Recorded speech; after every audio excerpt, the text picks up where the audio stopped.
Madam, আমি শিশু অধিদপ্তর থেকে আসছি। আপনার ঘরে বাচ্চা কয়টা আর তাদের নাম কি কি একটু বলবেন? আমার 6টা বাচ্চা, শনি রবি সোম মঙ্গল বুধ বৃহস্পতি। বাহ, চমৎকার। তা শুক্রবারটা বাকি রাখছেন কেন? শুক্রবারটাও কমপ্লিট করে ফেলেন। সেটা আপনাকে বলে দিতে হবে না, দোয়া করবেন পেটে যেটা আছে সেটা শুক্রবারে জানি ডেলিভারি হয়।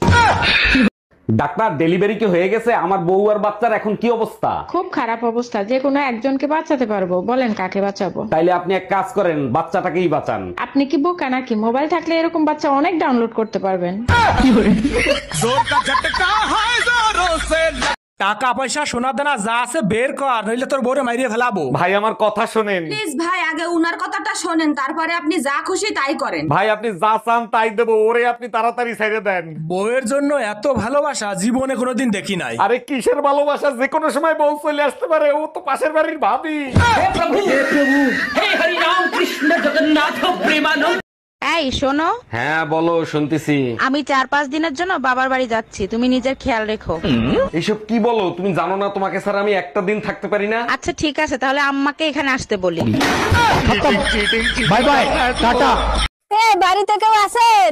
আসি, আমরা আদমশুমারি থেকে এসেছি। আপনার নাম কি? গোলাপি। তো আপনার হাজবেন্ড কোথায়? আমার স্বামী বিদেশ থাকে, 10 বছর হয়। তো আপনার ছেলে মেয়ে আছে? একটা মেয়ে আছে, 5 বছর বয়স। আপনার স্বামী যদি 10 বছর ধরে বিদেশ থাকে, তাহলে আপনার মেয়ের বয়স 5 বছর হয় কিভাবে? আমার স্বামী বিদেশ গেছে, আমি তো আর যাই নাই। আচ্ছা ভাবি, আপনি যে ভাইয়ের সাথে সবসময় ঝগড়া করেন, ভাই আপনারে কিছু বলে না? আরে অরুণ ভাই, আপনার ভাইয়ের সেই সাহস আছে যে আমাকে কিছু বলবে? ভাইয়ের জায়গায় যদি আমি হইতাম, আমি আপনারে দিনে 10 বার তালাক দিতাম। মুখ চালানোর সাথে সাথে রান্নাটাও ভালো করি, নইলে আপনার ভাই আমারেও তালাক দিত। আরে ভাবি, আপনি দিন দিন শুকিয়ে যাচ্ছেন, শরীরে কোনো রোগ হয়েছে নাকি? অরুণ ভাই আর বললেন না, আজব একটা রোগ হয়েছে, দুধ চা খাইলেই রোমান্স করতে ইচ্ছে করে। বলেন কি ভাবি? আমার বাপের জন্মে এরকম রোগের কথা শুনি নাই। তা ডাক্তার দেখাইছিলেন? দেখাইছিলাম, ডাক্তার বলছে আগে দুধ চা খান, তারপর চিকিৎসা করব। এই আমি না একটু বন্ধুদের সাথে বাইরে যাচ্ছি। আজ যদি তুমি বাইরে যাও তাহলে তুমি ভুলে যাবা যে আমাদের বিয়ে হয়েছিল আর আমি তোমার বউ। কি দেখছো এভাবে? না, আপনি কে ম্যাডাম? আপনাকে তো চিনতে পারছি না। আরে ভাই, তোকে কতবার বলছি সিঁড়িটা নিয়ে আয়, তবে তো আমি নামতে পারবো। আরে আমিও কতবার বলবো যে তুই নিচেই নাম, সিঁড়িটা অনেক ভারী, দুজন মিলে আনবো।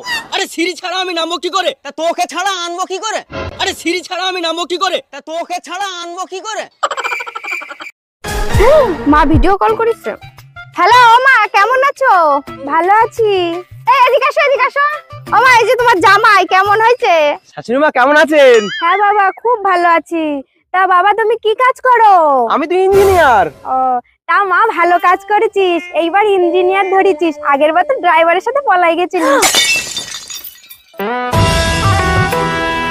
আমি কোনো কথা শুনতে চাই না। লিটনের বউ যাচ্ছে, শাওনের বউ যাচ্ছে, পলাশ পণ্ডিতের বউ যাচ্ছে, আমার বউও যাবে। ঠিক কাজ করছো, এবার আমি যাবই।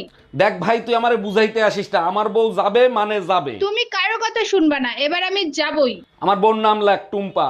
আচ্ছা বেবি, সবাই কোথায় যাচ্ছে আর আমি কোথায় যাব? পাগলা গারো দে বেবি। অরুণ ভাই, মাঝরাতে এত আওয়াজ করলে নিচে তো আমরা থাকতে পারি না। আর ভাবি বললেন না, রোমান্টিক স্বপ্ন দেখে বউকে জড়িয়ে ধরে বলেছিলাম বেবি আই লাভ ইউ। বলেন কি অরুণ ভাই, তাই নাকি? তারপর কি হয়েছিল? লাথি মেরে খাটের থেকে ফেলায় দিয়ে বলে, পাশের বাড়ির নতুন ভাবির নাম বেবি, তুমি জানলা কি করে?